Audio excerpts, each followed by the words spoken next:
Cek sound. Bisa didengar suara kami? Di Spar Karangasem bisa dengar suara kami, Bu?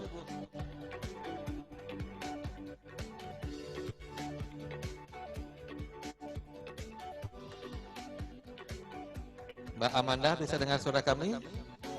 Dari Bali? Oke, ya gambar juga bagus, Bu ya?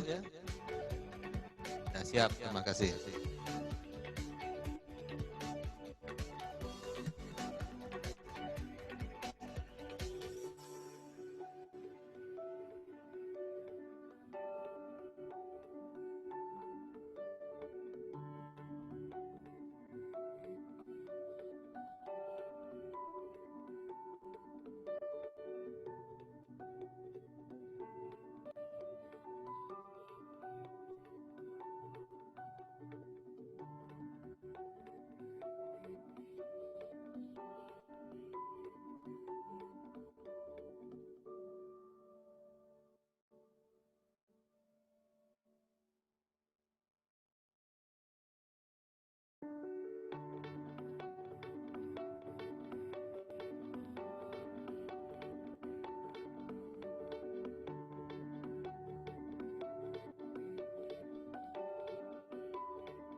Wah.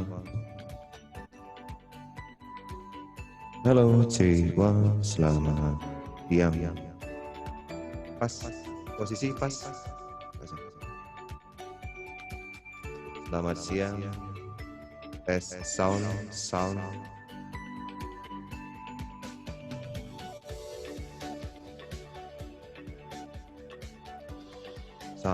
Sound, Cewa 1.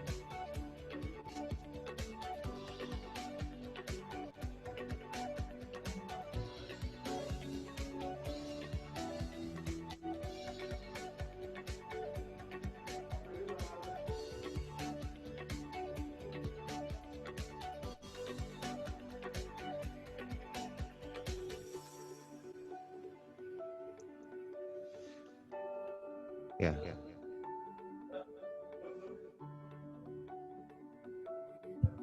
Halo C1 1. Ya. 1. Tes sound sudah masuk kah?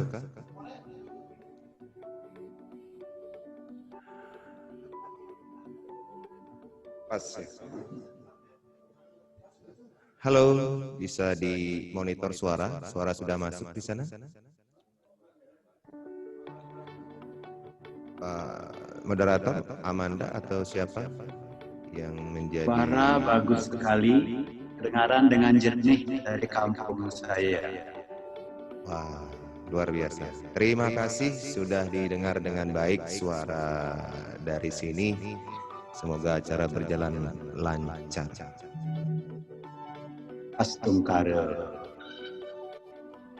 Astungkara Mowali.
Om Swastiastu. Assalamualaikum warahmatullahi wabarakatuh. Salam sejahtera untuk kita bersama. Namo Buddhaya, salam kebajikan, and good afternoon. His Excellency, the Minister of Tourism and Creative Economy of the Republic of Indonesia, Mr. Wisnu Tama Kusubandio, Honorable to the Vice Governor of Bali Province, Professor Cho Oke Arte Ardana Sukawati, Director of Udayana University, Professor Dr. Ana Agung Raka Sudewi, the Chairman of the conference, Mr. Nyoman Ariana, honorable to all of our keynote speakers, the moderator, all speakers, ladies and gentlemen, all of the participants. Once again, good afternoon, and of course, a very fourth Bali International Tourism Conference 2020. So, ladies and gentlemen, this year's conference highlights current condition by taking the theme of tourism and creative economy in response to the pandemic COVID-19. And to start the program, we will now sing the national anthem of Indonesia, Indonesia Raya.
So I would like to remind all of the participants who are already connected with us here. So this is the code of ethics of the Port Bali International Tourism Online Conference. The first one, participants should display their real name as the identity in the Zoom meeting. The second one, the microphone will be muted automatically when all participants enter the Zoom meeting room. The third one, the microphone will be unmuted when the resource person or the speaker is giving presentation or answering the questions. The code of ethics number 4 that you should remind is the question should be written, or you should text your questions later on the chat room. And the next, participants should fill the attendance list through the provided link in the chat room. And the last one, of course, don't forget, you will get e-certificate, and it will be sent through the registered participants' email addresses, so don't worry. Well, now, ladies and gentlemen, this conference is initiated by the Center of Excellence in Tourism, Udayana University, in collaboration with the Faculty of Tourism, Master Degree Program of Tourism, and Doctoral Degree Program in Tourism, Udayana University. And now, we will hear a report delivered by the chairman of the conference. Bapak Nyoman Ariana, please.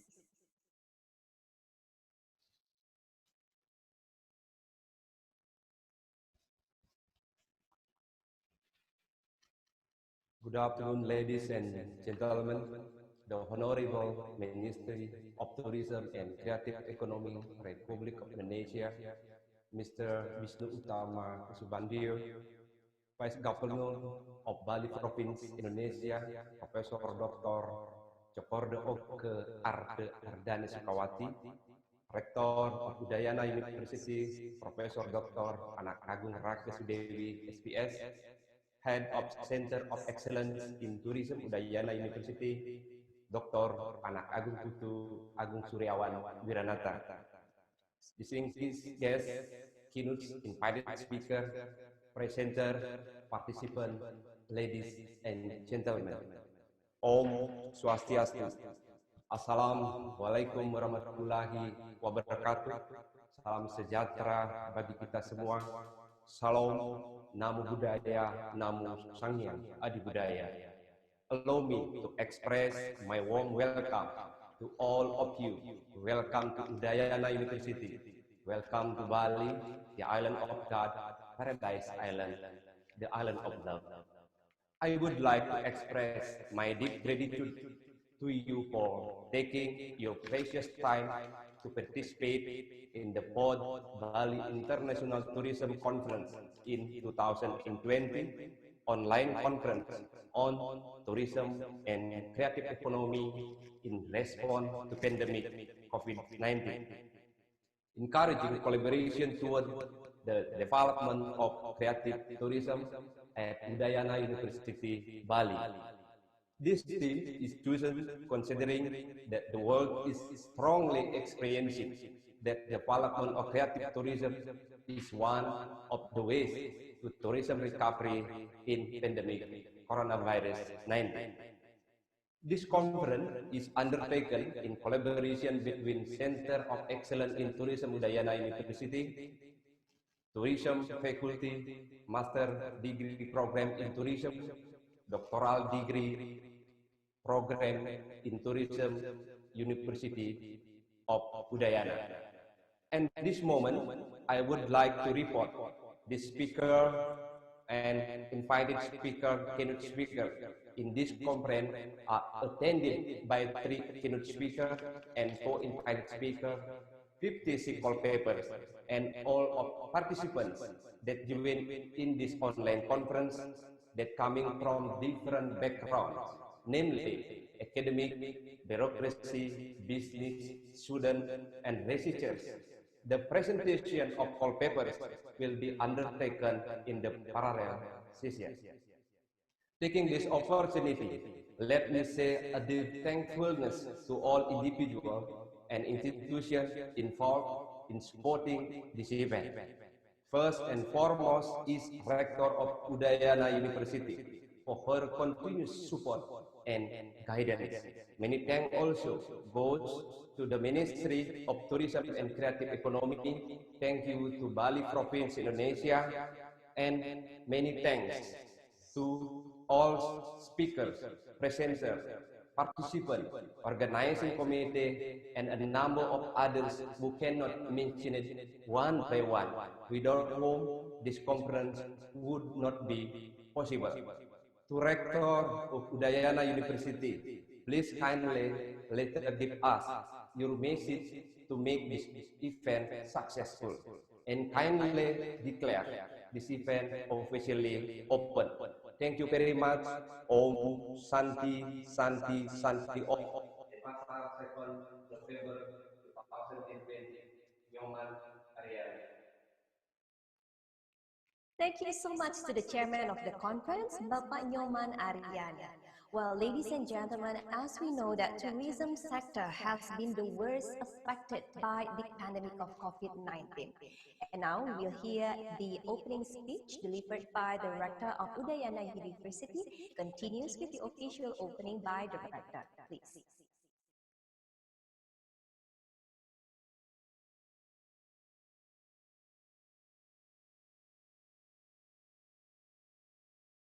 Om Swastiastu. Very good afternoon to Honorable Minister of Tourism and Creative Economy of Republic of Indonesia and Honorable Vice Governor of Bali, also distinguished keynote and invited speakers, as well as distinguished guests, presenters, and all participants.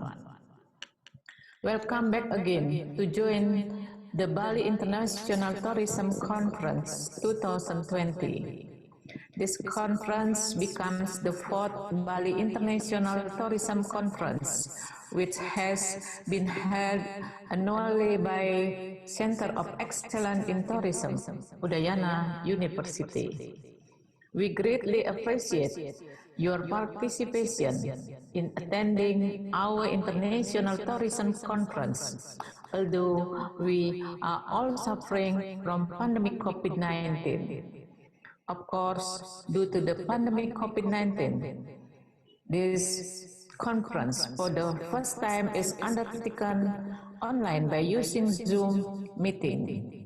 However, your presence reflects the importance of this conference in the context of the development of tourism and creative economy, as well as the recognition of the strong influence of the use of information and communication technology, or ICT, and artificial intelligence in tourism and creative economy. The theme of this conference is tourism and creative economy in response to pandemic COVID-19.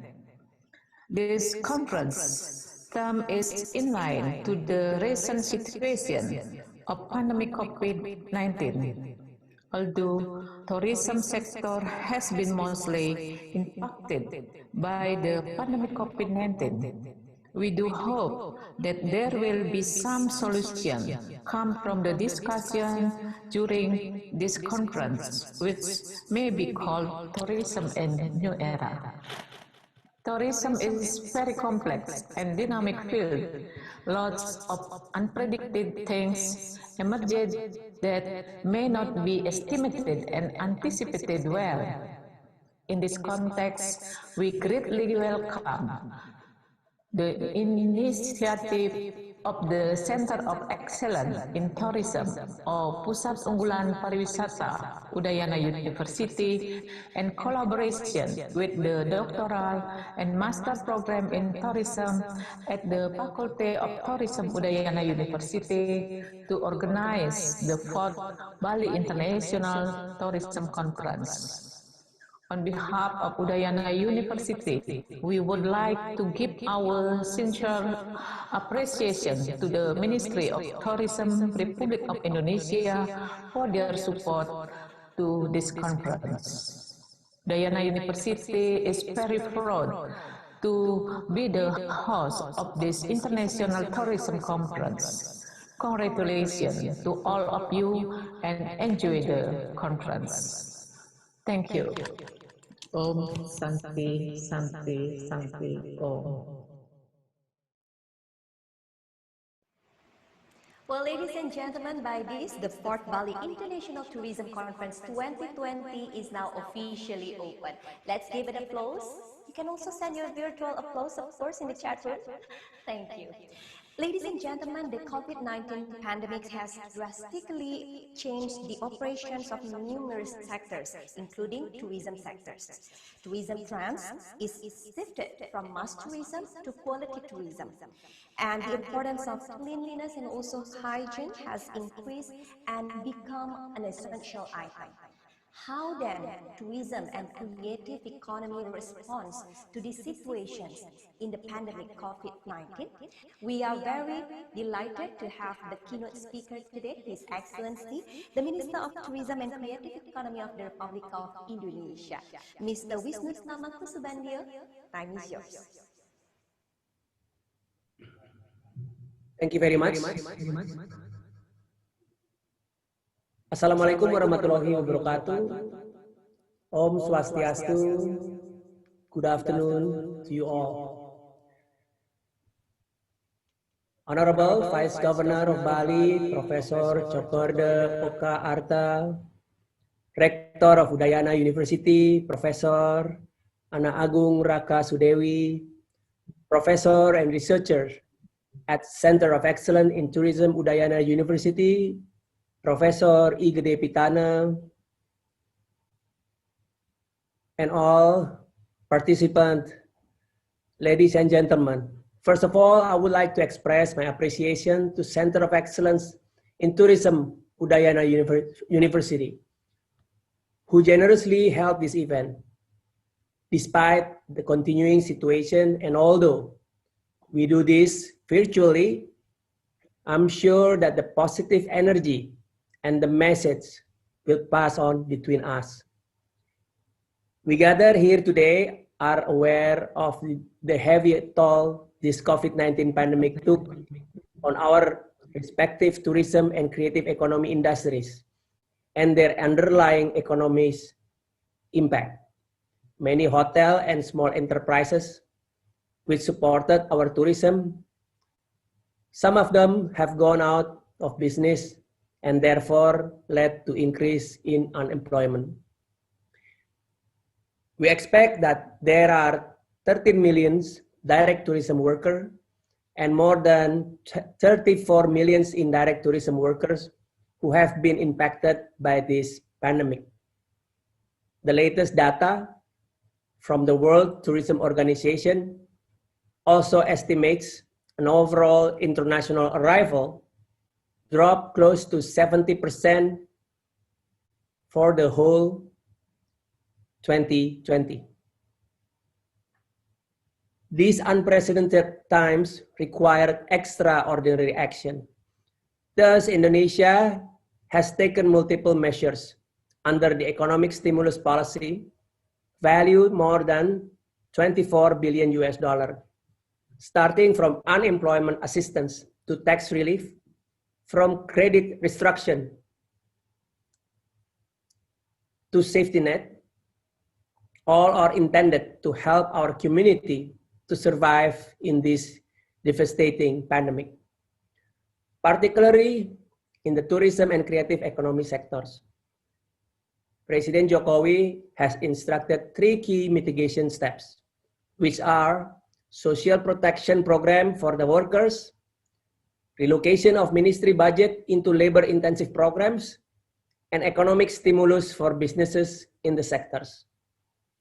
To implement President's instruction, our ministry has formulated and implemented programs and activities to support the livelihood of tourism and creative economy workers, such as socialize and implement the CHSE, Cleanliness, Health, Safety, and Environmental Sustainability Protocols, distributing daily basic needs, hygiene and sanitation kits, as well as reskilling and upskilling the impacted workers, and many more. Recently, the ministry also has launched a program called Hibah Pariwisata or Tourism Grant, total of 3.3 trillion rupiah. The grand purpose of this program is to increase health protocol implementation at tourism destination, help local government as well as hotel, restaurants that suffer financial crisis due to the COVID-19. This grant is intended to prepare tourist attraction and business towards the new normal. In the creative economy sectors, we also have national movement called Bangga Buatan Indonesia, or Proudly Made in Indonesia.